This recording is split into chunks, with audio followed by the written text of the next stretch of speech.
Anybody? Bill Halbert.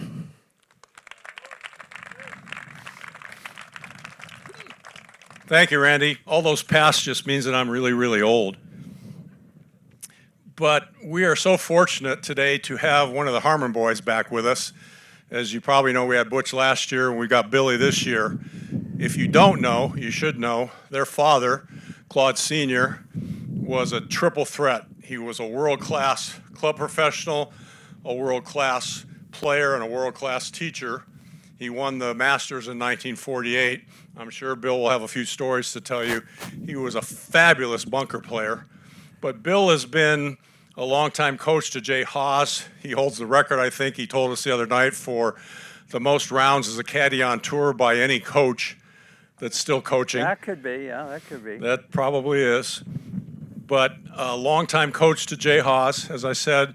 He spent, with all that time on tour, time with Sevi and Jose Maria and a bunch of others that he will tell us about.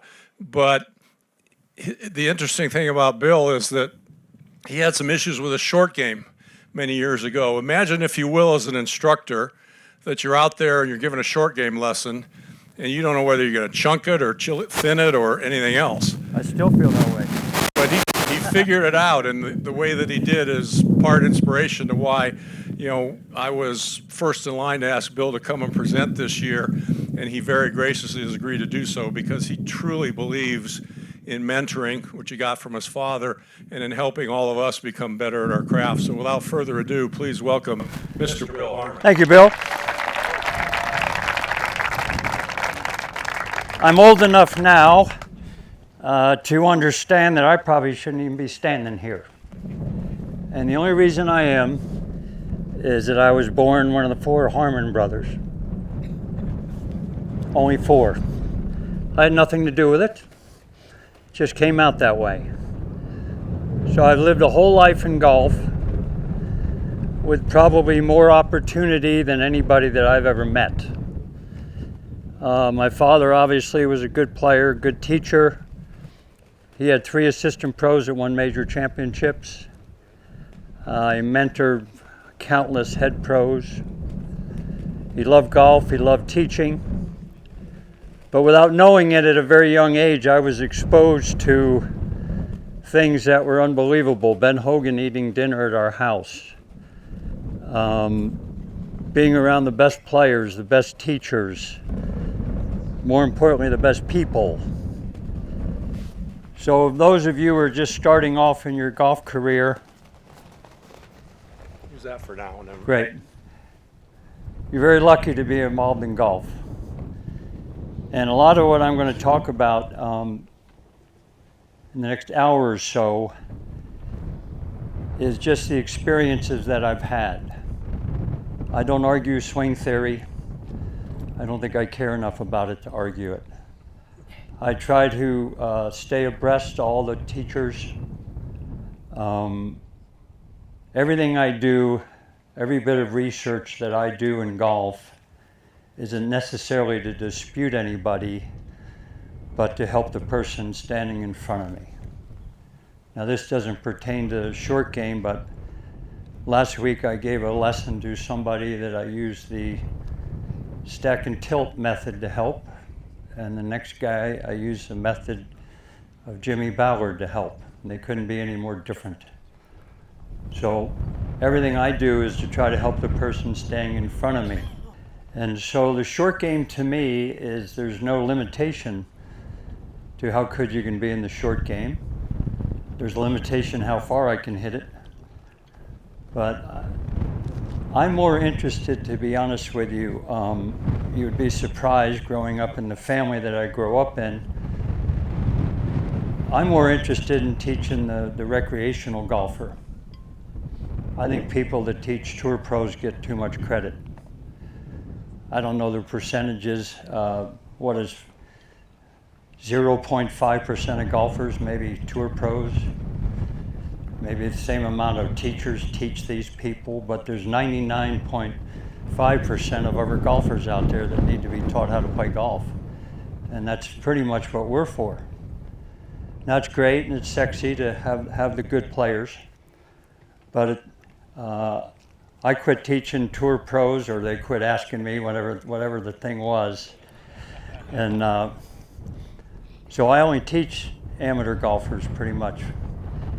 And so I've always thought if you were going to be a good teacher, there's great value in taking an 18 handicap to a 12 handicap. There's great value in that. A lot of satisfaction. 36 to a 26. How many of you were here for Butch last year? Were there many of you here? Okay. I joked with him one time that Craig and I could teach circles around him when it came to the amateur golfer, and he says the only reason that is because I don't teach him, jokingly. He always has to be one up on his brothers. But so I get a lot of satisfaction out of just teaching amateurs. And I think that a lot of the instruction, great to learn what Roy McIlroy is doing on his driver. I don't know if I can teach that to Dr. Haverkamp. Because if I could teach it to him, I'd teach it to me probably. And so I base all of my, when I do seminars, are pretty much on teaching the average golfer, the recreational golfer. And so when I play with the members, their short games are abysmal, but they all want to hit it 10 yards further. But I think it was Butch Harmon who said after he won the Open Championship that he chased the distance, but he couldn't hit it any further, but he could have the best short game in the world. There's a lot of different techniques out there I read about. Should you be steep? Should you be shallow? You know, I think some people actually argue about something like that, which is also interesting. I've seen both. Any of you ever run into Phil Rogers and his short game? He was pretty good. He wasn't steep, you know, wasn't steep at all. Then came along this guy, Jordan Spieth, sticking everyone in the ground and knocking them stiff. The reality is I think they're both right, both correct.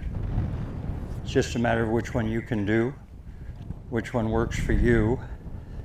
So Bill mentioned a little while ago that, I don't know, about 15 years ago, I started getting the yips pitching. It was a lot of fun. So I could double hit it, shank it, all kinds of things. I was playing a pro in Rhode Island many years ago, and it was 36 holes, and if we birdied one of the last 2 holes, we could finish second. It was pretty nice prize money. The 17th hole was a par 5, and of course my partner hit it out of bounds. And I hit my second shot up about 30 yards short of the green. And that's when I had gotten out of the yips by pitching just with my right arm. But I would never do it in a tournament because I thought it made me look like a hot dog or disrespectful and all that kind of stuff. But I was going to do it now that I was alone. So I had to figure out a way to trick him to where he wasn't watching.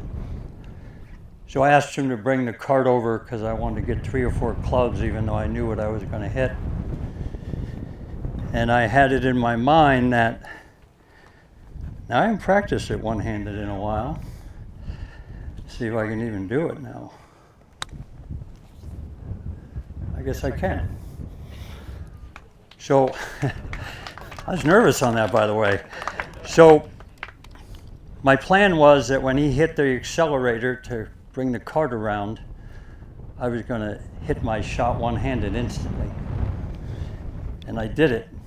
But he'd only gone about 3 feet, and he heard my club hit the ball.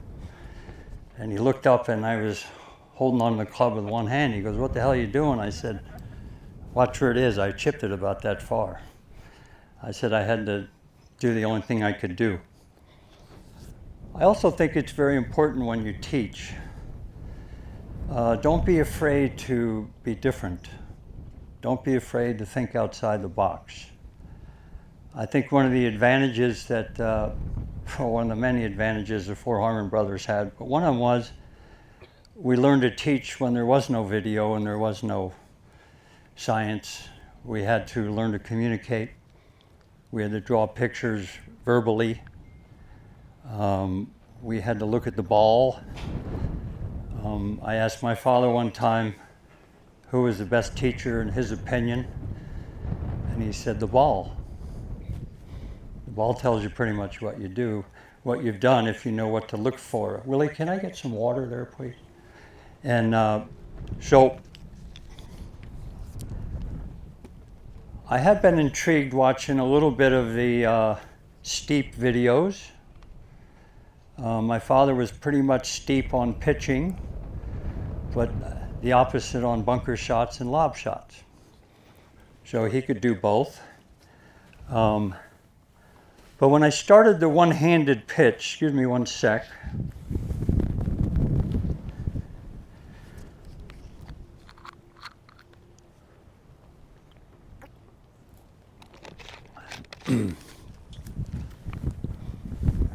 Another reason I'm lucky to be here, I'm a throat cancer survivor, so my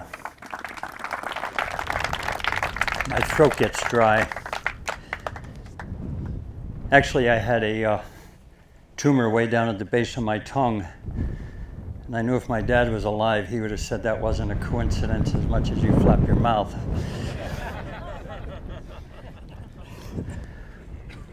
But when I had the yips, I started thinking, what was the first thing I ever did athletically in my life? And it was simply to toss a ball. Didn't require thought, didn't require anything.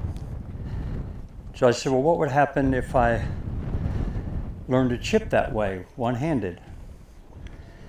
And so what I did is, I'd say, can I toss this ball a yard?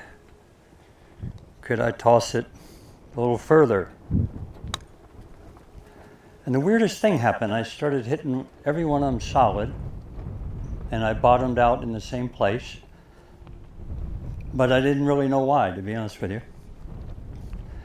And when I put my left hand on the club, all hell broke loose.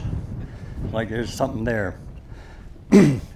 So I got to the point where I was quite proficient with one arm, but I never understood why I couldn't do it with two arms.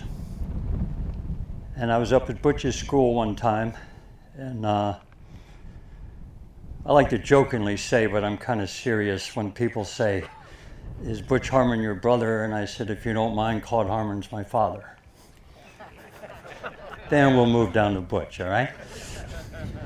But he had Elijah Ball up there, who many players think is the best, have the best short game. And I heard Tiger tell Jay Haas that he had the best short game he'd ever seen. And so Butch had a golf school going, and he asked Jose Maria to put on a demonstration. So I was watching,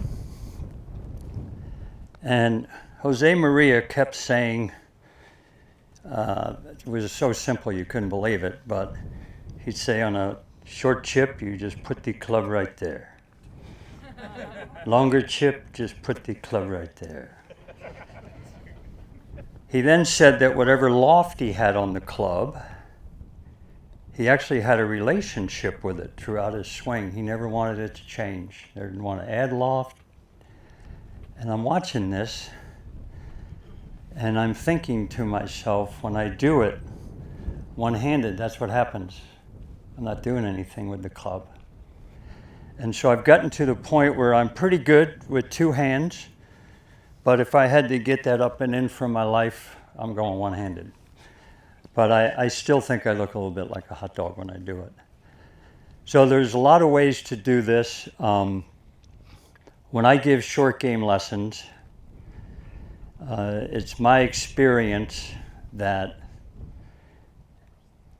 it's not good to practice your touch if you don't have technique. So if you chunk one, top one, skull one, shank one, hit one good, if you don't have a technique that can deliver the club to the ball kind of the way you want to, then I think practice becomes almost detrimental to you. So there are gifted people, obviously, that can do this. They were born with it. If you ever watched Craig Stadler pitch when he was younger, he just got in there and had his own way and knocked it stiff. But most of us have to learn how to do it. And our job is to teach our students how to do it. And so I try to come up with ways to teach my students, especially the higher handicaps, how to hit the ball relatively solid.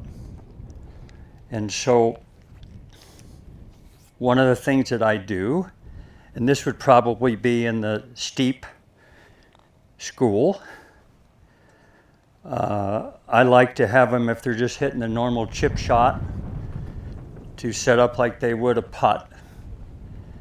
And whatever their conventional putting grip is or used to be, I would ask them to use that because we already have a touch system involved there.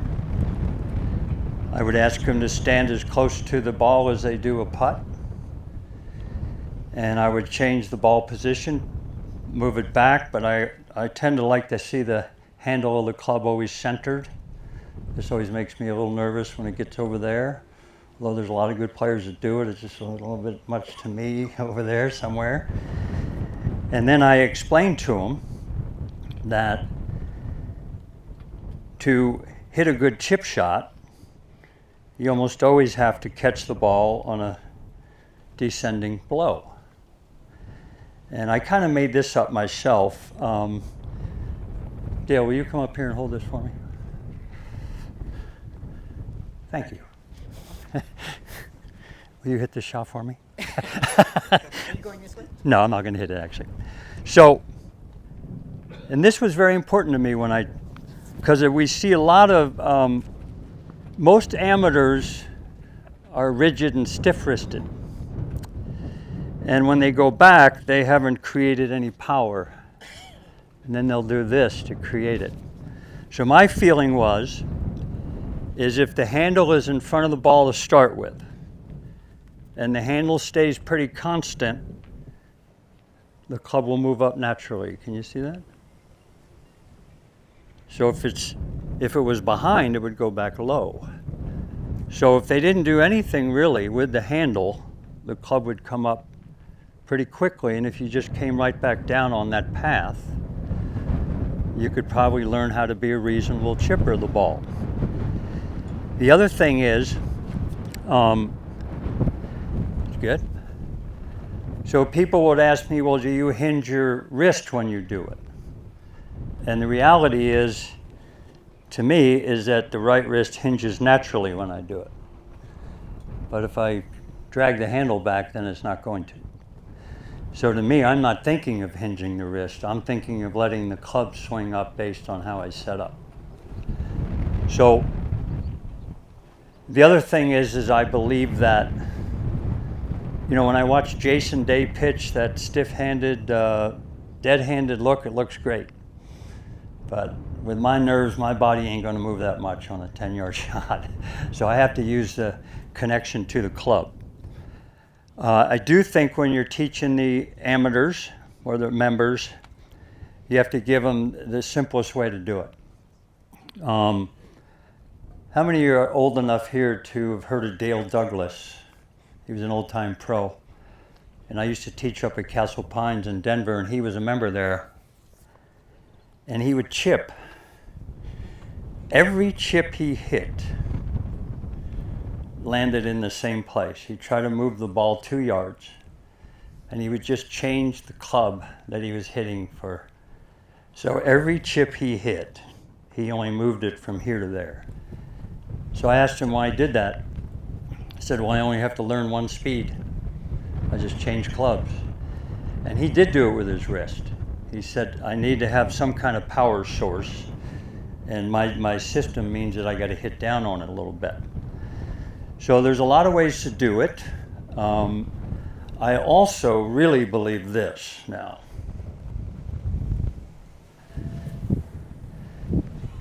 If you're not a good chipper, learn to putt with a hybrid. Now, when I do my short game schools at the club, I introduced this about 10 years ago, and I didn't really even know what I was doing. I saw Matt Kuchar putting with a 5-wood at the Atlantic Athletic Club, and I thought that was pretty cool, but I never really asked him what he was doing. So 25% of the students liked it, 75% hated it, but I didn't know how to teach it. And now I would say I'm 80 or 90% of my members, when they're off the green and it's not too far, they'll putt it with the hybrid because they can almost always get down in 3. There's really no, it's pretty hard to mishit it. You can mishit it, but it's pretty hard. So it's safety first. Now, because I didn't know what I was doing, I had to figure it out. So I have a 5 hybrid here, and I like to set up to it the same way I do a putt. But this club isn't built to hit a putt. It's built for me to hit a 250-yard 5 hybrid. Only kidding. 175 is good. Because of the lie angle. So for me to set up the way I putt, I have to move in closer and I have to raise a handle, and that kind of freaks out the recreational player. And then I want them to take a putting grip, and that freaks them out because they're chipping. The only thing that I've changed is I move the ball up in my stance, and I definitely want this swinging like a pendulum. I don't want a lot of handle drag on this. So I want the club head to release past the handle, which would happen naturally this way. Okay. So I would say of all the things that I've ever taught, I get more messages and text messages from students that tell me about all these great up and ins they had putted with a hybrid. And so I'm a big believer in doing what you can do. There's an old pro who's been a great friend over the year named Frank Beard. And he said he never met a good player that didn't trust his intuition. So if you're having a shot like this and you're not good with the wedge and all that stuff, and you got to get it up and down to win your Vice President's Cup match or something, or get it down in 3, go with this. So don't be afraid to think outside the box. Never be afraid. That's how most people learn. That's how all this stuff really was originated. And so when I do it,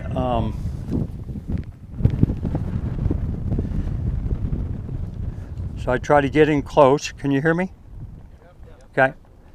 I got my old putting grip. I use one of these putters now, so I'm back to the one that gave me the yips. I very rarely yip one of these things, though, which is weird.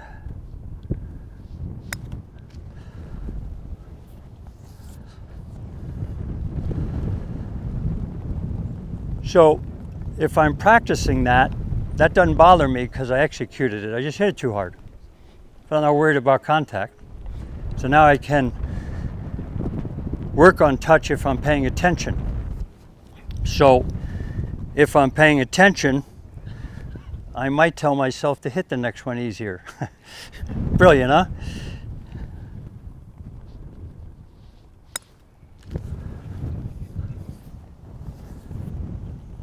But I can now work on touch because I have technique. I'm not fearful of contact. I believe what destroys people around the greens is fear of contact. They know they're not going to hit it solid, so they have no idea what hole they're on, where they want it to land. Is it my turn? You know. And so when I teach, I think technique for the most part, 95% of people I teach, technique trumps touch. You got to have technique first. I do believe that I like the theory of 25% in the air, 75% on the ground. With the hybrid, I like it 100% on the ground. Has anybody here ever had the yips pitching? Yeah, it's no fun, is it? Doesn't make any sense, actually, that you could hit a nice drive and you can't move the club this far and shank and stuff, but it happens. Lob shots. How many of you have amateur students that freak out when they open the club face? All of them, right? And so I was taught by my father that, and we all know this now, this isn't new or anything, but if I set up to the ball and then I open the face, it's going over there towards Jamie. Hi, Jamie. And he doesn't want me to scull one into his forehead. So my dad would just tell you to open it slightly before you grip the club, and then come down and keep things pretty centered. He didn't really like that look very much. He's like thinking, how am I going to hit this towards Bill? Well, then I better open up, you see, and do that. So everything that I was taught really by my father was about the club face, because he reminded me one time that that was the only thing that hit the ball, and that I should maybe have a relationship with it. And so I'll go over here and hit a couple lob shots, and I'll tell you some of the things that he taught. He came up with this stuff in the 40s. Before I hit him, I'll kind of show you what he came up with. It's very similar to his bunker method, which now is being done a lot. A couple things. He wanted you to know, if you wanted to hit a real high soft shot, he would set you up the way I just described, but then he'd have you put your right hand on the club more on top, weaker, because that would keep the club more open. And maybe because they didn't have all these different wedges and flanges back then, he came to the conclusion that loft and speed equaled trajectory and spin. And when he weakened the grip, the club would open even more going back. And then he wouldn't have been a handle dragger from there. He wanted you to take the angle out and feel like you're releasing under. And another little thing that he talked about, which I've never heard anybody say it, I'm not saying it hasn't been said, and he taught it in the bunker also. He didn't want your right elbow to move from your side, because if you kept it there, you had to hinge your wrist. You couldn't get it back if you just did this. So he felt that that promoted more of the vertical takeaway. Then the turn going back would kind of semi-flatten it out. And so, anybody here ever play Winged Foot? Anybody play the East Course at Winged Foot? Well, the 17th hole, there's an interesting par 3. The green sits up on this hill. And if you miss the green, you're going to make a 4 or 5. And I was playing with my dad with Tommy Armour, the Tommy Armour, not Tommy the Third. And he was a Scottish pro, very acidic. He drank all day long, but he was a wonderful man. Some of my greatest, I probably played with him 20 times. Every time I played with him, it was wonderful. And my dad had missed his shot to the right, and he had nothing. Pin was in the right. If he got it 25 feet, it would have been a good shot. And we were standing up on the bank kind of looking at him, and my dad did all this stuff with all the weak positions and fanned that thing open and swung as hard as he could. And it landed a foot from the hole and stopped 6 inches short of the hole. And Tommy Armour said to him, "Claude, that was like the first time I saw a giraffe." I didn't believe that either. But he had a technique to do it. And so when my dad was growing up, before instruction, I asked him, well, how did you learn how to play? And he said, I play the what if game. I said, what's that? He said, my whole life, I was fascinated with the ball in the air. I loved it. I was fascinated by it. Unfortunately, I didn't think as much as fascinating about putting, but at the time I just loved to figure out, why does a ball go low? Why does a ball draw? How do I hit a low draw, a high draw, fades and all this stuff? And then through a process of elimination, I got rid of a lot of stuff. And I settled on the things that I could do. And so he felt that the short game had as much variation as the long game if you were willing to think outside the box. So let me see if I can get some water here. Sorry about my water breaks. Not really.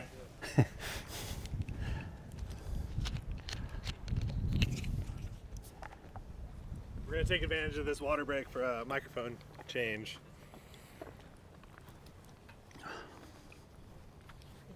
Doo-doo-doo-doo. All right, good. Were you this rough with Butch?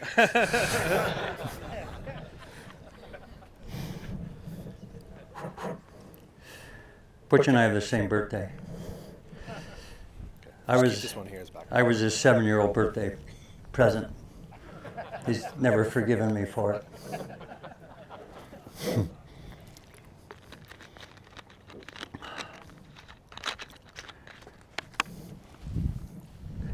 He is. So usually when I do these clinics, I give him a couple jabs and it gets back to him and he gets all sensitive, you know. Like a little baby. And he's an incredible success story, I have to tell you. In the 80s, he was down and out broke, got fired from a job, moved to Houston, Texas, where my brother Dick kind of took him under his wing, got him a job grading golf courses on a tractor. And Dick introduced him to Steve Elkington. Steve Elkington introduced Butch to Greg Norman. Coming off a tractor. His upbringing and the knowledge that he had from our father and all the things he was exposed to. The guy that was driving the tractor a year later was teaching the #1 player in the year. And it's a great success story, and it tells you never give up. Can't ever give up. Can't let your students give up. So, see, how can I do this better? Okay. I'm not going to hit towards you, but. So my dad's method would be open first. This was key. That right hand grip was a big deal.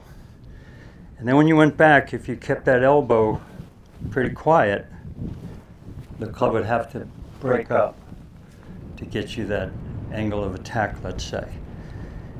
And then he liked it to feel like you released it underhanded that way. So he never wanted the club face to do any of that.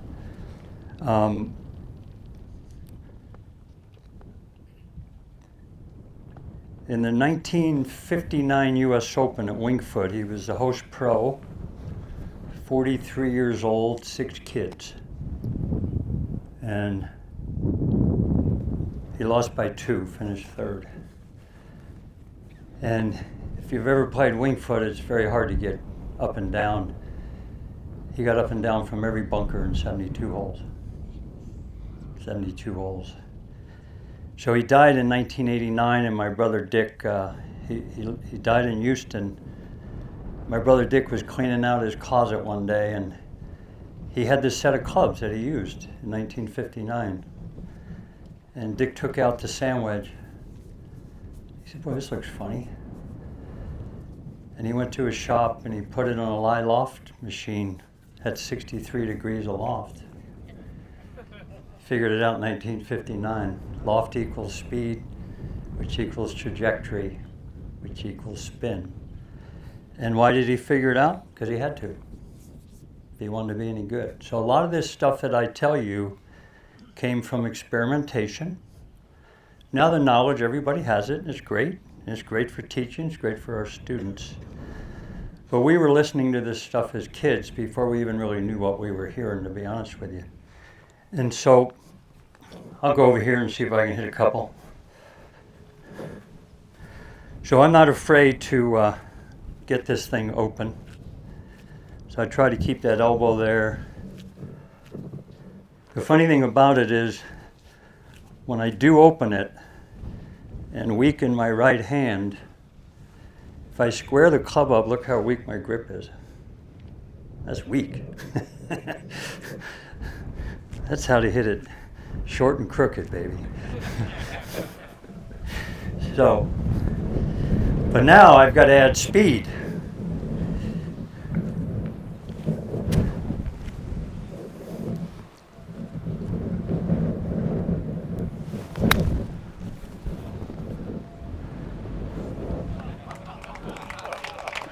I I did give myself an uphill lie. I admit it, you know.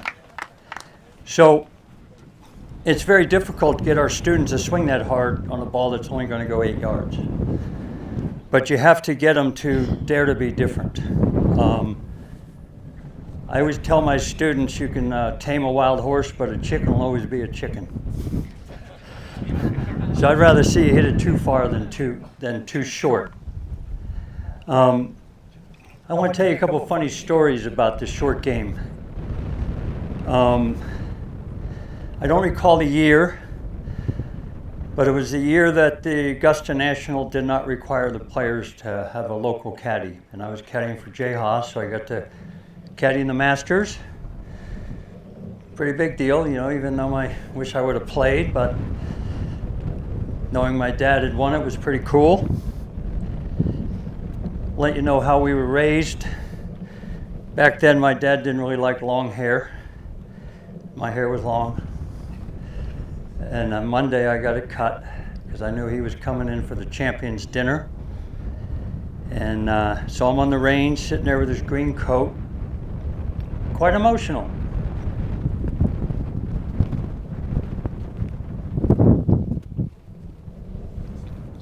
Pretty cool. So I had my caddy suit on, the white jumpsuit.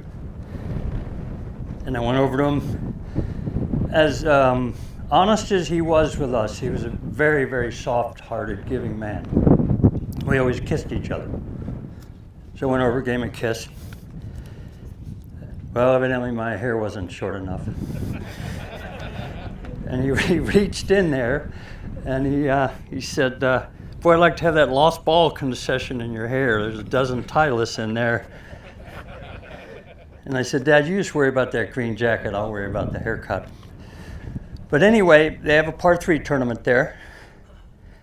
I don't know, Jamie, when you've gone, the first hole used to be about a 60-yard shot. Was it that way when you first went there? Because they changed the course.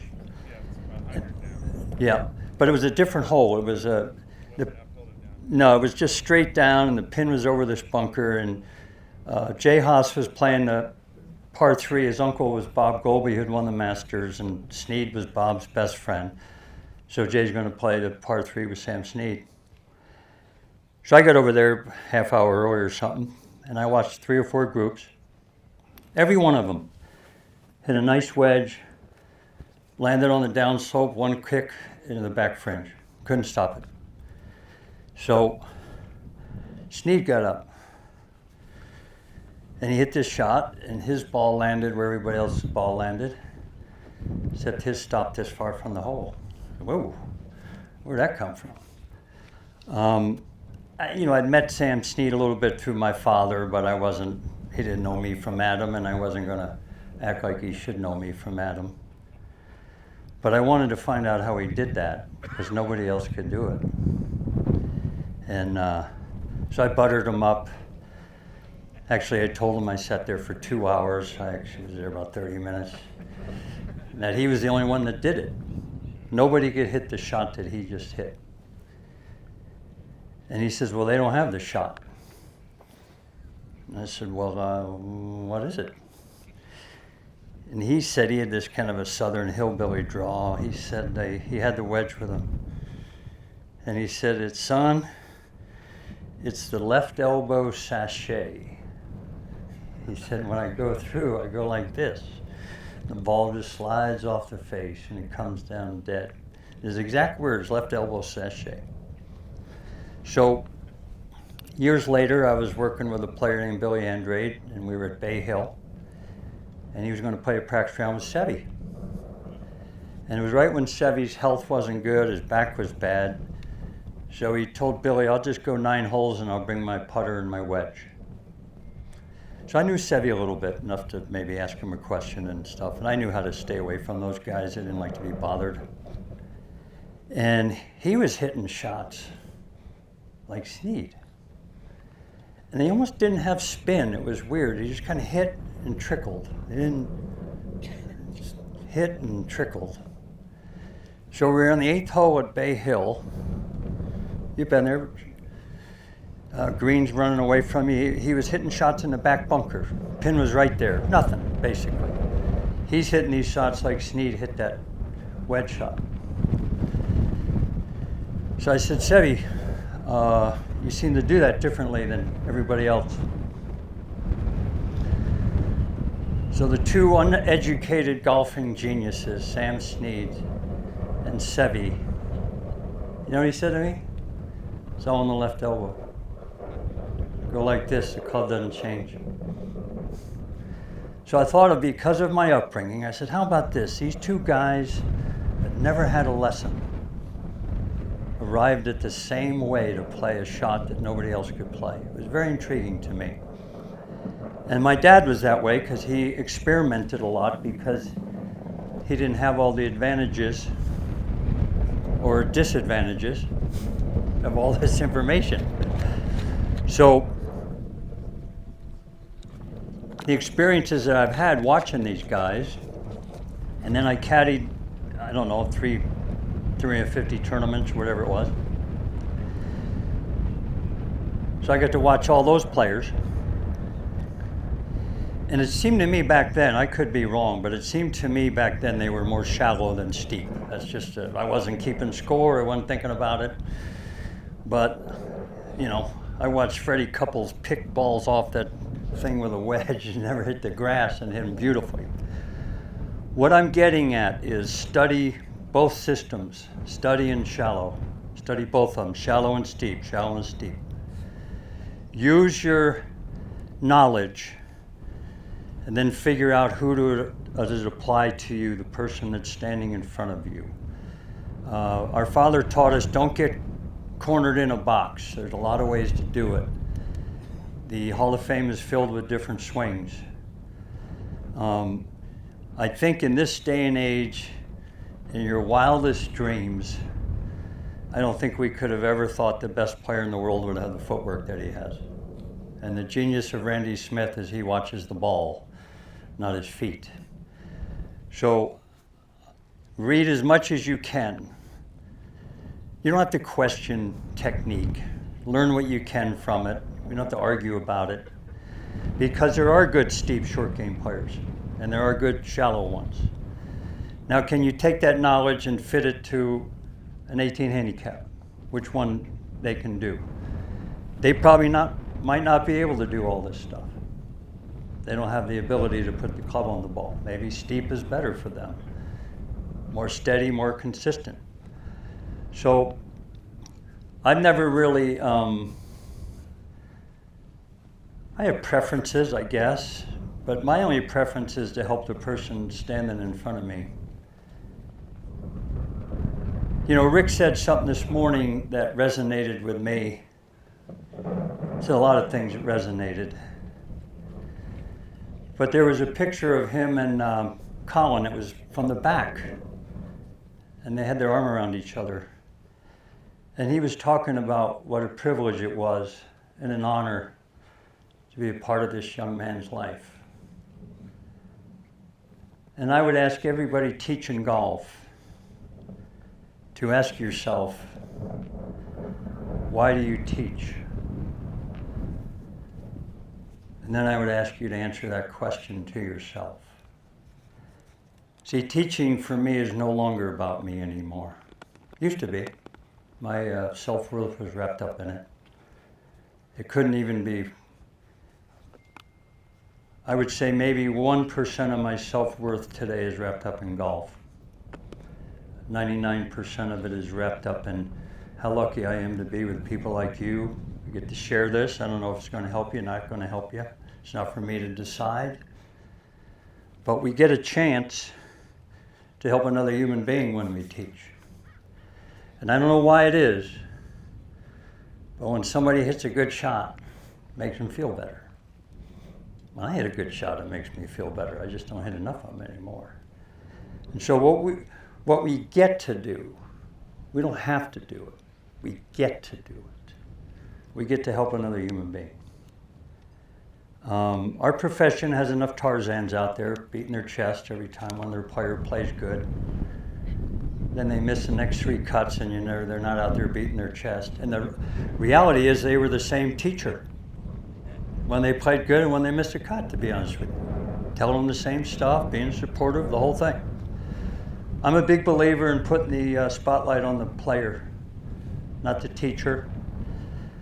People don't show up at Augusta, all these big tournaments, to watch people teach because they don't know what you're saying anyway because they're behind the ropes. But look at teaching golf as a way to help another human being. And that's really what we're doing. And it's really why I'm here, because I have to give back. It's not an option for me anymore. There's only 3 Harmon brothers left. And it's our duty to help. We were raised that way. Our mother and father raised us that way. I'm very humbled to be asked because I don't do a lot of social media stuff anymore. I'm an old bull that's put myself out to pasture, and I like being in the middle of the herd. Some of you have read stuff about me. I'm a recovering alcoholic and drug addict. 33 plus years clean, so I got a few cells left. And I started going to these recovery meetings, and I'm sitting in these rooms that I'm looking around and I don't think I have anything in common with anybody. And after a while I realized I had everything in common. And I got sober in Newport, Rhode Island. In about my 2nd week, there was this guy, little Sammy, an old guy. He would ramble on like a lunatic. Just rambling and rambling and rambling. And he would end every share by saying, "Oh, I don't know what the hell I'm saying. I just want to stay in the middle of the herd." Well, I like the middle of the herd. I get to be in your herd. I get to be in the middle of this herd because we have the same profession. And I think you need to really love what you do. And you got to love it because if you sent your kids to school, would you want them to teach your kids so they look better or because they cared about your kids? The stuff on the junior golf this morning was brilliant. I have a few come to me now. I work at a community where the junior club championship is 70 years old and under. So I have a lot of juniors to work with. And when they bring them to me, I tell the parents right away, there's a very good chance I won't be the coach that you want me to be. And they go, "How come?" I said, "Because I will promise you, I will care more about them as human beings than I will as golfers. Because if you're any good, the game will find you. And then I will treat your son like he's my son, and I'll treat your daughter like she's my daughter. Now, if that helps her golf game, I'll give them all the stuff I can. But I don't know. I'm not going to make them a champion. They'll make themselves champions if they're any good." Okay, let me go over to the bunker here. I said to Bill, you'd think I'd know enough not to give a bunker lesson into the wind.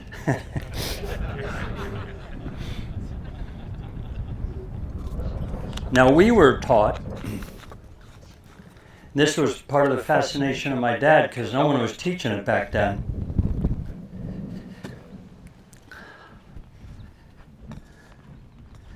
Could I get everybody just to come over here a second? I can't really show you what I want to show you. So, I'm a little ashamed to admit that I questioned everything he ever told me. I said, "Well, you only won 1 Masters, you didn't win 2. He said, "Well, I look at it differently. I never won another one after you were born." So, I asked him one day, I said, "Dad, why is your method better?" And he said, "Okay, set up, if I was heading towards the camera, set up with the face open stance, and then the feeling you're going to swing the club on the line of your feet, right? That's kind of accepted way of doing it." He said, "But just put the club in the sand behind it and do that." Well, then move. Slid off the club. said, now do it my way. Sit up straight, aim straight, swing straight. Energy. So now when I watch TV, I see a great portion of divots going straight.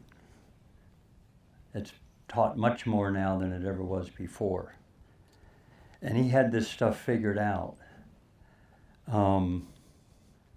Even around the greens, he would have been a weight forwards guy in a steep, more steep, I'd say. He'd be in that. But then he could turn around here and teach shallow. He could turn around and change the steepness from trajectory to trajectory. But we grew up with this stuff. And there's no way at that age you know what you're hearing, but we've all remembered it. I told Rick a funny story. My dad taught in stories. He never really gave us the answer unless we asked. Like I asked about that, why? And he showed me why. And when I was younger, I was really good. I was born good. I had nothing to do with it, really. I wasn't a grinder. I didn't like to practice. And I was a hothead and a club thrower and all that stuff. And the game came too easy for me. And I'd shot 65 in 3 tournaments when I was 15. And I came home one day and I shot 80 in this tournament. And back in New York, they had an afternoon paper. It was weird. They had a morning paper and an afternoon paper.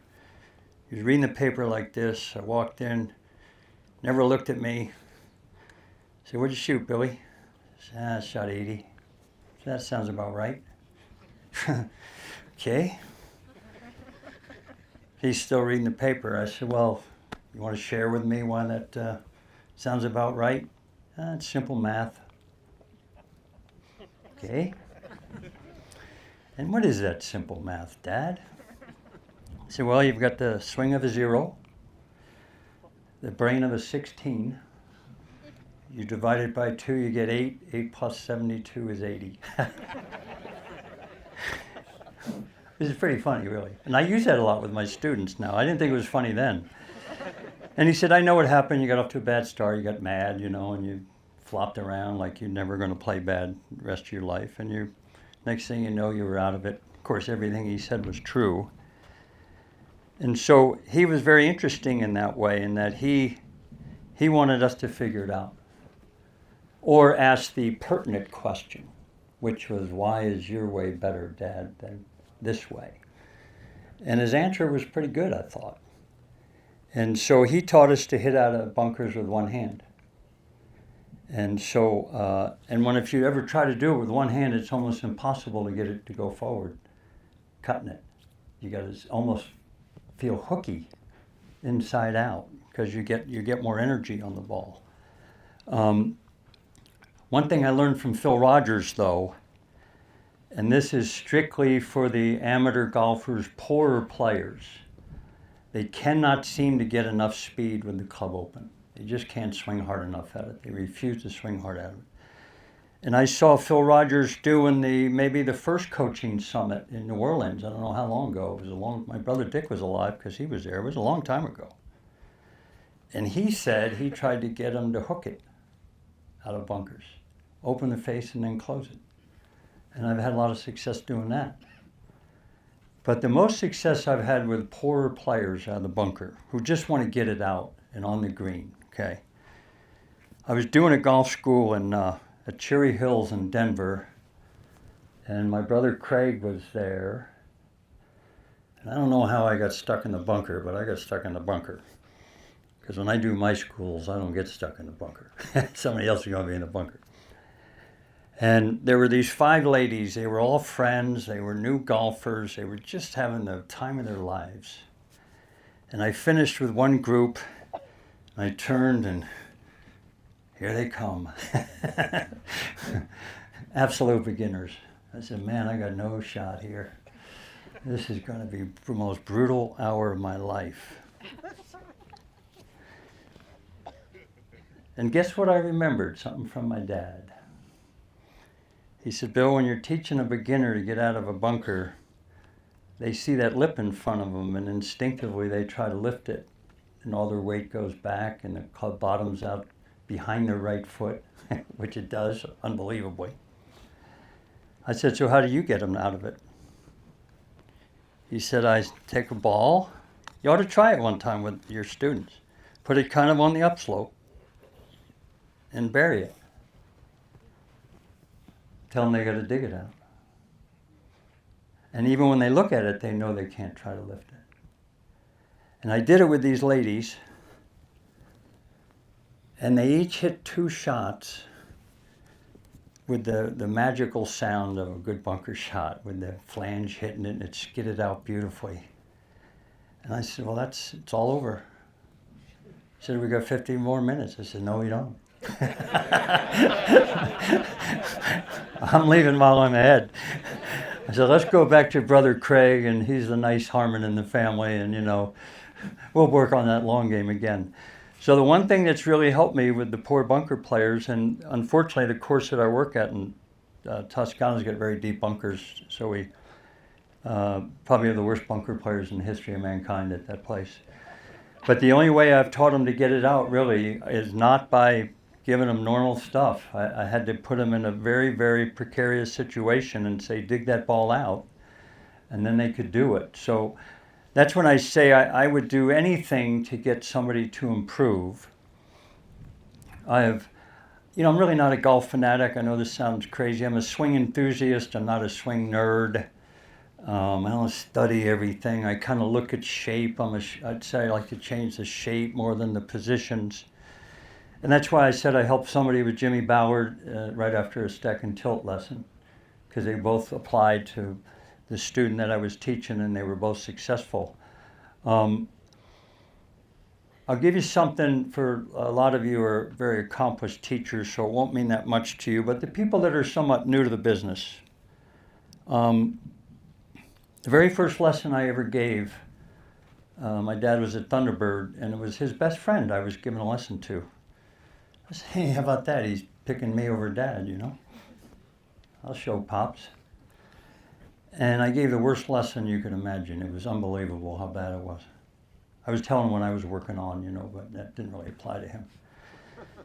So my dad, being the uneducated genius wordsmith, said, Bill, what does that guy do that you were giving a lesson to? I said, what do you mean? He's your best friend. What are you talking about? He said, well, I thought he was your ghostwriter. I said, what are you talking about? He said, well, you gave him enough information in the first 5 minutes to write a book.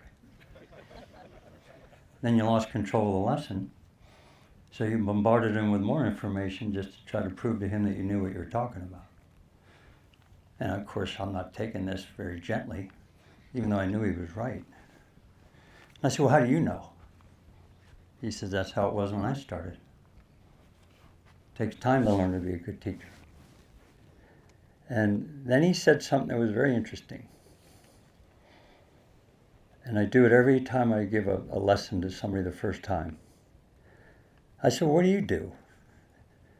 He said, if it's the first time lesson, I look at their grip, and I look at the club face at the top, and that tells me everything I need to know about their downswing. And it's proven to be, except for the very gifted players, for the recreational player. So I said, well, explain that to me then. He said, well, if a guy's coming across it, his club face is wide open at the top, and everybody's telling him to swing from the inside. Well, he's hitting every ball over there. And he knows that's not any good, so his body will figure it out, and he'll come over it. But the coming over it isn't the problem. It started with how he put his hands on the club. And so there's so many things to learn about golf. And I'll be very frank about this. I'm relatively bored with what I know. I want to know what you know. I was sitting in a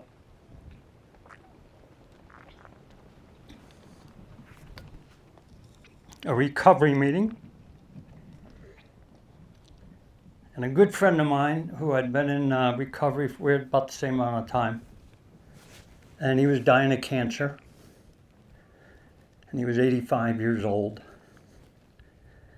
and he was sitting there, he could hardly walk, and it came time to him to share. He said, you know, this is the best time of my life. And the reason it's the best time of my life, even though I'm going to die soon, I'm still growing. Because without growth, life would be boring. And he died about a month later.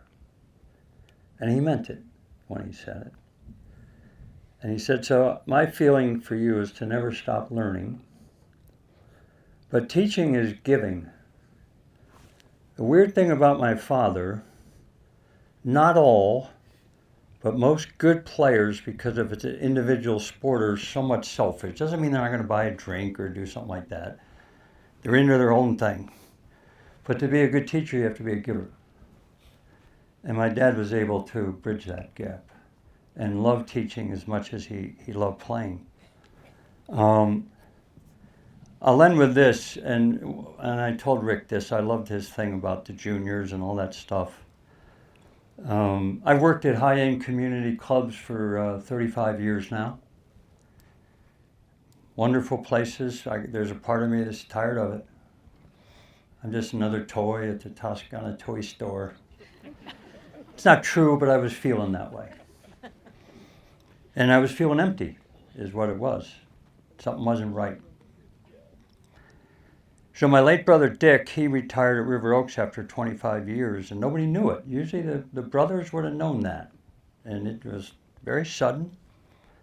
Had his ducks in a row. A guy was building a course and built him a teaching center. And every time I went out there, he was teaching kids. Every time. So I said to him one time, I said, Dick, why do you only teach kids? He said, because I can make a difference. Don't take this the wrong way, but what he said was, and I knew what he meant, he was making a point. Have you ever tried to make a big difference in a rich white oilman's life? You can't, because I got everything. So I'd leave work saying, what did I accomplish today? Nothing. Made a living. He said, you know, last week I had a radio show with this pro named Charlie Epps. Some people here know him. And if you answer a question, you'd get a free lesson from Dick Harmon. So a 12-year-old kid answered it right. Came to the lesson. Happened to be a person of color who might not have ever been able to afford a lesson from a named teacher, whatever that is. His father was there. So I couldn't believe how jacked up these two guys were about this lesson. The little kid was a perfect gentleman. The father was so humble. He said, so I took him in my office, and I had one of Dad's green jackets. And I put the green jacket on him. Took a picture with him. He said, I gave him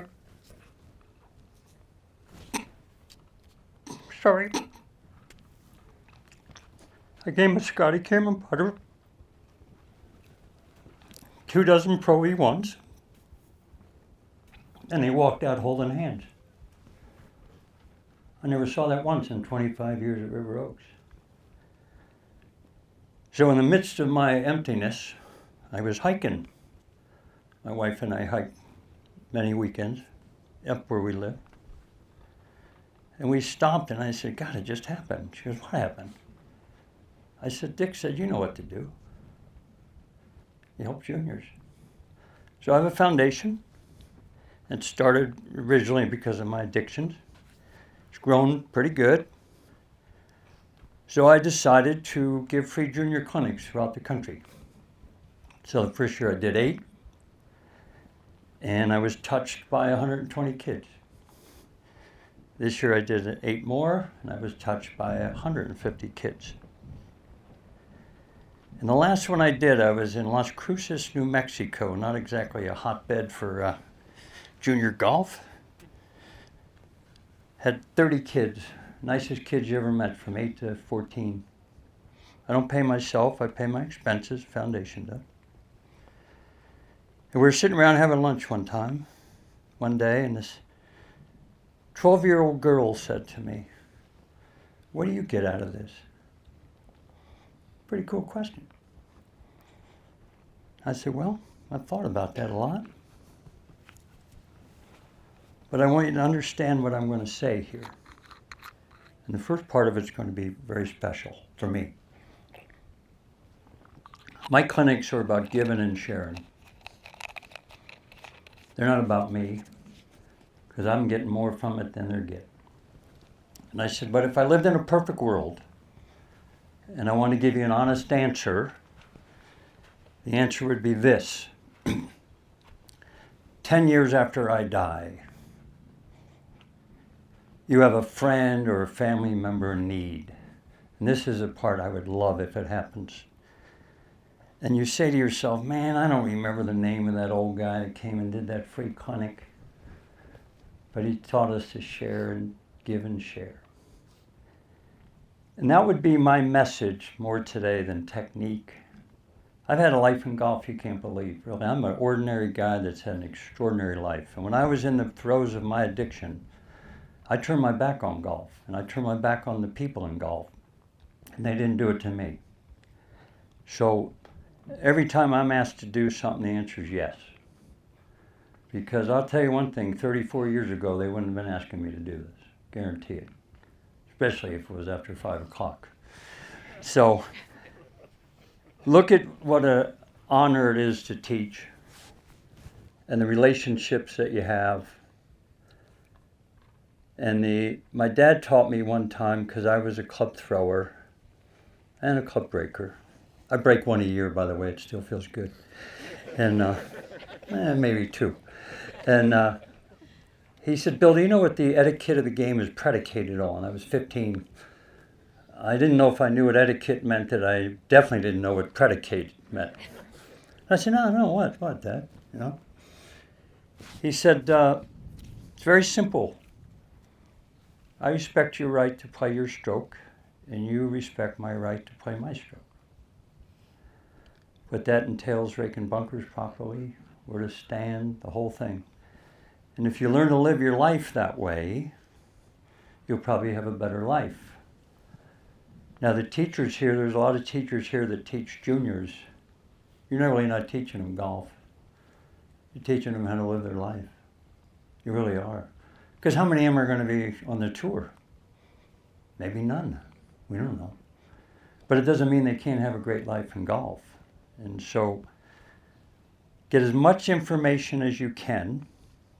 We about out of time here, Bill? No. They're about sick of hearing it. I asked my dad what I needed to be a good teacher. And he was an uneducated genius, my father. Because if you heard him speak, you would never think he was uneducated. He said, the first thing you got to do is get as much knowledge as you can get. Then you have to be able to diagnose the problem. Diagnosis skills is big. And I said, what do you mean by that? He said, well, if you went to a doctor and you had a sprained pinky and an infected toenail and colon cancer, maybe you'd want them to take care of the cancer. And he said, now, once you learn that, you come up with one thing to change 5 things, not 5 things to change 1. Then you have to have good communication skills. Because back then we didn't have all the science, we didn't have that. Thank God, I'm glad that I grew up in that era. And the last one was very interesting. He said you should have a personality that people want to spend an hour with you. And if you get those things in order, your book will be filled. And he's been right. He's been right. And so he then went on to say, if you had the most knowledge in the world, no diagnostic abilities, no communication skills, and a bad personality, you'd give everybody one lesson, even though you know more than everybody. But if you can't communicate it, and you don't know how to share it, everybody's swing is a different puzzle, every human being's a different puzzle. Because of my temperament, I only lasted at clubs for 6 years. That's as long as I ever lasted till this last game. My dad told me I would struggle because I had a 30-mile-per-hour brain and a 100-mile-per-hour mouth. So I decided to prove him right. But I said to my brother Craig, who was a saint, if you saw Craig and Butch together, you'd say, no way are those brothers. No possible way. Craig is the most humble, behind-the-scenes guy I've ever met. I was working for him at Oak Hill. And I said, Craig, how do you teach people that you don't like? You know? He said, well, you've never been like a mule looking at a fence. I said, what the hell does that mean? He said, well, a mule just sees a fence. You see a rusty fence, an old fence, dirty fence, new fence. You're always labeling everything. He says, I don't let anybody take away my love and passion for teaching. That's their problem, not my problem. So when I have those people, I tell myself, I'm going to give the greatest lesson I've ever given in my life. I take it all on me. Always bring the responsibility to you. They're coming to you because they think you know what you're talking about, you know. And I bet every good teacher here would agree with this. If I give 6 good lessons and 1 bad one, when I'm driving home, I'm not thinking of the 6 good ones. I'm thinking, well, where did I get lost? Where did I go off base here? You know, why didn't I see that at the start? And I think anybody that is a good teacher, I asked Butch one time who his most disappointing student was. Not disappointing, but the one that bothered him the most. I won't mention his name, but he said, I just couldn't help him. It drove me nuts. Absolutely nuts, you know. And it should drive you crazy because they're coming to you for... But avail yourself to all the knowledge, but then you got to know how to use it. I'm at a stage in my life where I'd rather be happy than right. Really at that stage, by the way. And my job is, as my dad said, your job is to improve impact. Any way you can. As I was looking at this cool things at lunch, you know, whatever it was, E something or whatever, it's cool. I was sitting next to one of the esteemed presenters, and there was a glass of water there, and I took my right hand, and I said, isn't it funny, all we're trying to do is this, right? We're trying to get the students to do that. You would think that would be easy, but it really isn't, because golf isn't easy, and everyone's different. Wrapping it up here yet, Willie? Questions? Yeah, I love it. Questions? I have a question. Sure. Correct me if I'm wrong. Was it your dad that played with Hogan, and your dad made an ace on number 12? Yes.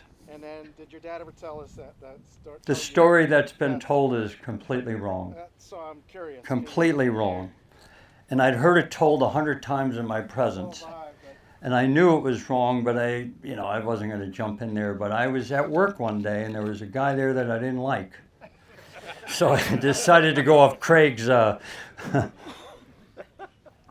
He was telling the same story, you know, his first time he made 2 on the hole, and then said a word to my dad and all that stuff.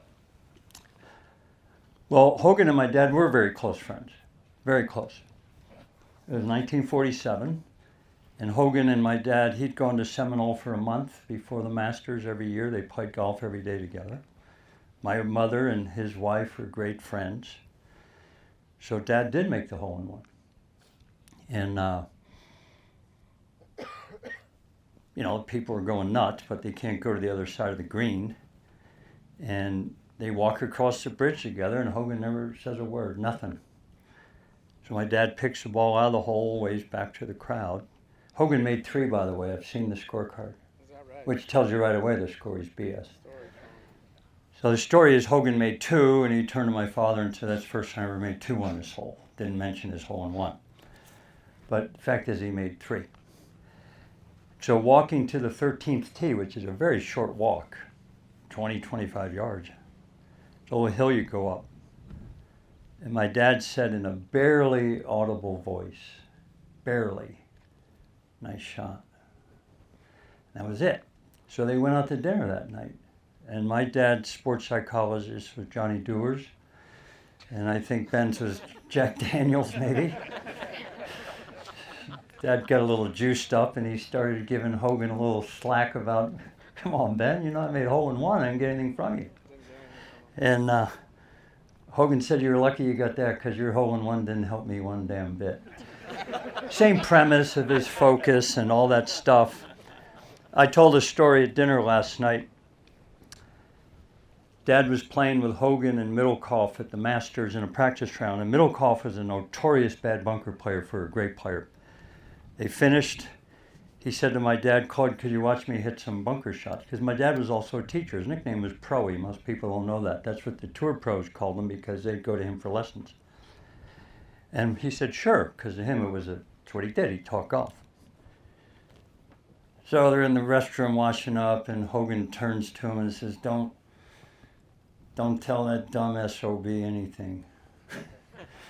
My dad said, "What do you mean don't tell him anything?" He said, "Oh, if he hasn't figured it out by now, it's pretty stupid."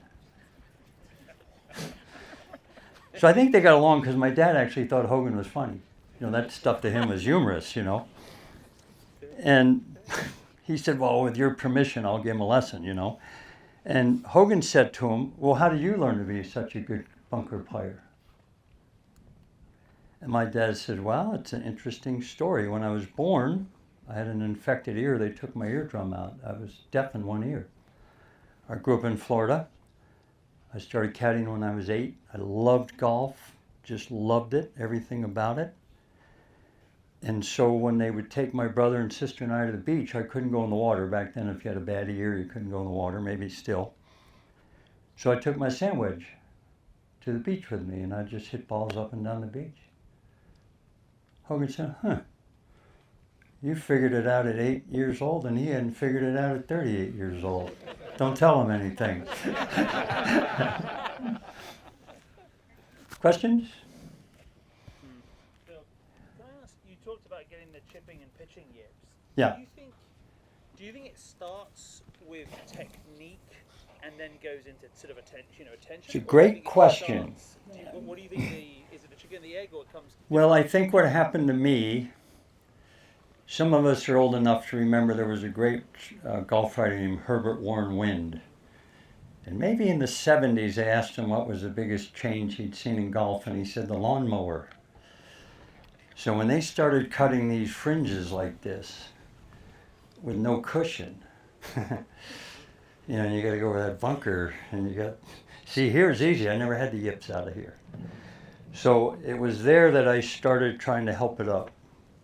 And even though I had all the proper training, I did what Dr. Haverkamp did. And then as the fear took over, I believe that the left arm just slams on the brakes. And then this has to go. This has to go. So everybody says, "Well, you're using your right hand too much." Well, I'm not doing that on purpose. So I'm a big believer that there's things that make us do something. Because I know this is happening, so why would I do it, right? What I didn't realize was that this would stop, and so that would have to go, and I'm, in the trunk of the car at impact. And so when Elijah Ball talked about the club face, I had a wedge with me in my hand, and I said, "Well, wait a minute, if this club face stays stable, this couldn't stop." Not only that, this didn't stop. I hate thinking about my body when I pitch for some reason. I don't know why, I just don't. My connection to the club is here, there, and so when I said, if the club face stays stable, look at that, my body moved. So it was one thing that changed 5. It was back to my father's teaching.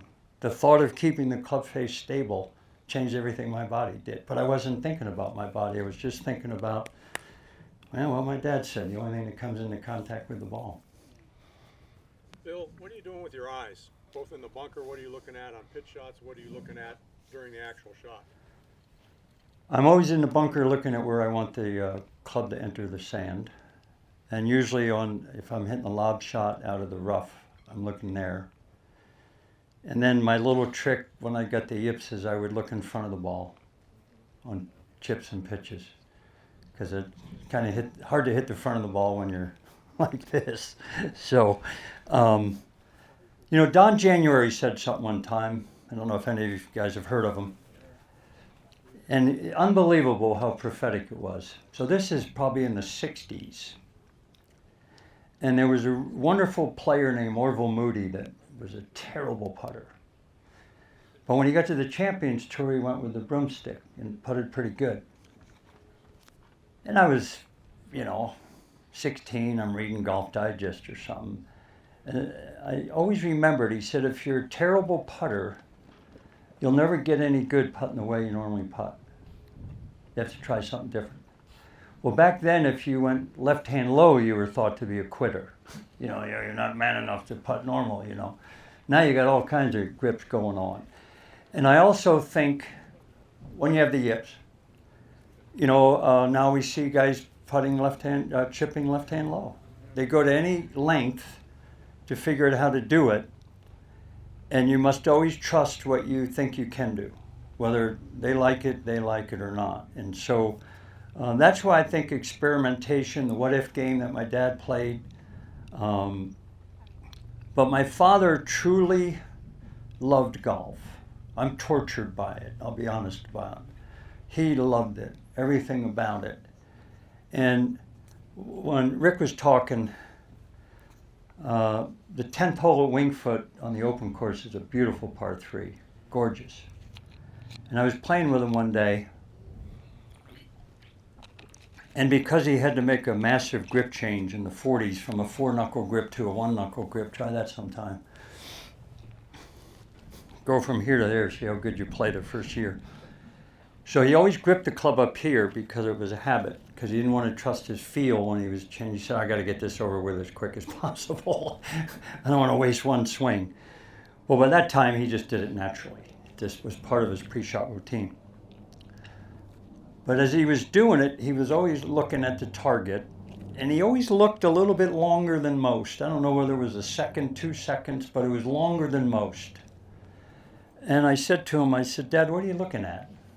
And because he did it, I guess, I'm not an expert on this stuff, but it must have been subconscious. He had to actually think how to explain it. Because he played golf with his eyes, which most good players do. And he went like this. He said, this is the canvas. This is my paintbrush. The ball's the paint. I have to paint a very clear picture of the shot I want to hit, so my body knows what it's supposed to do. So if you're just getting up there and aiming at the world and hoping the earth falls underneath it, you're not going to beat the guy that can do that, in my opinion. Then I caddied for Jay Haas, young guy at the time. Back then, there were only top 60 money winners kept their card. There wasn't a lot of money.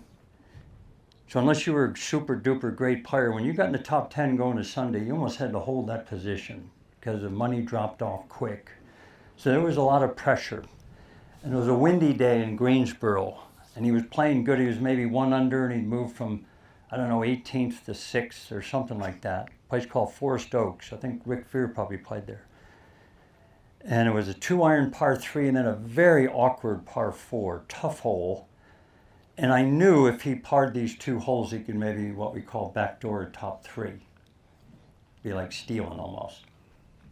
Well, we got a 2-iron shot with a pin tucked over this bunker. And he hit the most beautiful shot, dead solid, started right center green with a nice high draw, rolled in there pin high 25 feet. You couldn't have drawn it up any better. And because of my upbringing, I knew what a good shot was, you know. And we were walking off the tee, and I said, God, that was such a beautiful shot. He said, yeah, I tried to start the ball at the S of the CBS banner hanging from the TV tower. And I'm thinking, if it was me, I'm aiming at the world, man, and just hope something falls underneath it. Not the circle with CBS on it, the S. So the next week, and he did par those last 2 holes, and I think finished 4th. And the next week we're on the range, and I said, boy, that was some explanation on 17 about starting it at the S. He said, what are you supposed to do? You're supposed to not aim? Well, he essentially said the same thing my dad said. And so I was so lucky because Jay Haas played golf the way my dad played it. Hogan taught my dad golf course management. Now all the statistics are kind of true. You don't aim at pins. And I'll leave you with one story about how my father taught his boys. Nowadays, we could have got him thrown in jail for child abuse, telling us the truth all the time. I was a good player as a kid, hot-headed. And the 11th hole on the East course at Wingfoot was a short par 4, and the pin was in the back right. I had a wedge, and I pushed it, hit the bank, bunker, short-sided, left it in, made 6. So I'm running hot, but I couldn't really ever run hot when I was playing with my dad, so I had to mutter a lot, you know. And he said, "Bill, do you know what the laws of the jungle dictate?" I said, "No, Dad, I really don't, you know." Wild Kingdom wasn't on when I was having my Rice Krispies this morning. He said, "Well, it's very simple." He said, "Animals that walk with their head down get eaten." I said, "All right, cute. What's it mean?" So what it means is you just made a double bogey with a good swing. Because you had 50 feet of green to the left of the flag. And if you would have aimed where you were supposed to, 20 feet to the left, you'd have had a 5-footer for a birdie. But maybe you like 6s better than you like 3s. And I want to say, maybe you like this more than I like that. But he was right. And all this statistical guys, I just read about it. I don't study it that much. Seems to be telling people to hit the ball the right distance in the middle of the green. That seems to be the way to... Jay Haas used to tell me, and by the way, Jay has some records that you'd have to know golf to understand how good they are. I say he's a good player with a great career, because he never won a major, so he can never be considered great. He played in USGA events in 7 decades. Not tried to qualify, played in them. Think about that. He played in the Players' Championship. Got to recertify every year, 5 decades. I don't know if anybody's ever done that. And early on in our caddy career, we teed off. It was kind of weird. If you tee off late on Thursday, you're already 9 shots back when you're having your Rice Krispies, watching Wild Kingdom. And he bogeyed the first 2 holes. Norman had shot 64, so we're 10 shots back, and we played 3 holes. It's great, you know. All right. And it was a par 5 over water. Jay wasn't a long hitter, but he could reach. He said, "What do you think?" "Oh, let's go, send it, you know." He said, "That'd be the dumbest thing I could do." I said, "What do you mean?" He said, "I got 69 holes left. I'm good enough. I'm laid up. I got to get my feet back on the ground. You know, I got to get grounded. And I'll probably have a pretty good putt at a birdie." But then he said something I'll never forget. He said, "Every shot I save today, I don't have to make up later." So that little 23-year-old kid has the all-time cut record in the history of the PGA Tour, 596. Now, Colin won't play in that many tournaments in his career. He probably won't.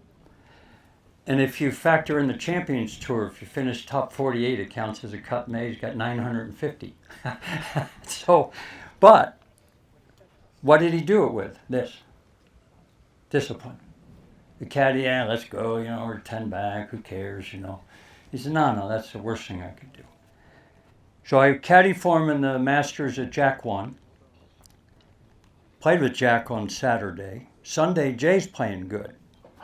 We get to 15, 3 shots back. Hard to believe they used wooden clubs back then. But on Tuesday, there was a sprinkler out there. He said, "How far is that sprinkler?" I said, 234 front. So let's make a decision right now. Unless we're in front of it, no decision. I can't afford to make stupid 6s, and I don't have the distance. So he hit a good drive, and I'm thinking, you know, sometimes people eagle 15 and make a birdie, and you never know. So we get up there, and he's 7 yards behind. He says, "Billy, how far we got?" I said, 234. 16. I lied. He said, "Perfect 3-wood." And as soon as he says it, I said to Bill, "What are you doing? I mean, it's over water. It's Sunday at Augusta. I mean, this is the dumbest thing you've ever done in your life." As I'm doing this, his handheld CBS cameras racing behind us, and I got the sweat pouring off, and Jay's over there waggling, and I'm going, "Oh my God." And he hit the most beautiful shot I think I've ever seen him hit. And I'm screaming, "Go, go, get up." He said, "Oh, that's there." I said, "Well, okay, you know."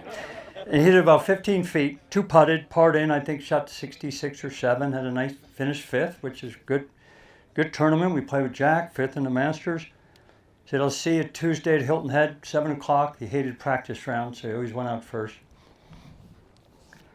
I'm a recovering Catholic, along with a recovering alcoholic.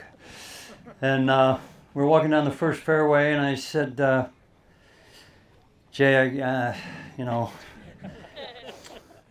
got kind of a confession to make, man. He says, what, you gave me the wrong yardage on 15?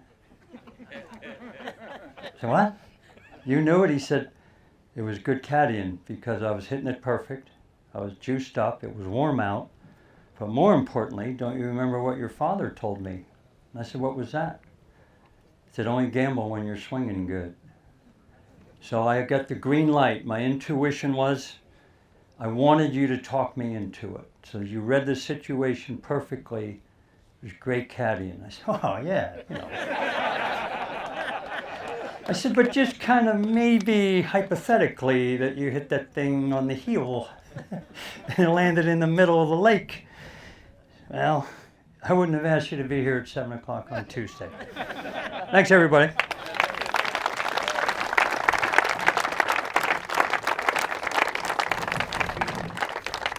Did I even give a pitching lesson? You did. Thank you.